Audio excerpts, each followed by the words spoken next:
Love is not just an emotion. It is a connection we learn to build.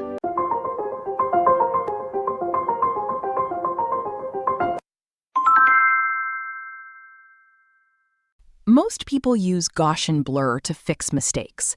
Blur a blemish, smooth a background. Boring. Here is what Gaussian blur can actually do. Apply it to a duplicate layer at radius 60. Change that blurred layer's blend mode to screen. Every bright highlight blooms.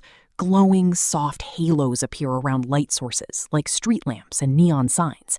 That is the Orton effect, beloved by fine art photographers for its ethereal, dreamlike luminance. Reduce opacity to taste. Or apply blur to a gradient fill layer set to overlay, creating a subtle, directional, soft light atmosphere over your entire composition. A utility tool hiding extraordinary creative power.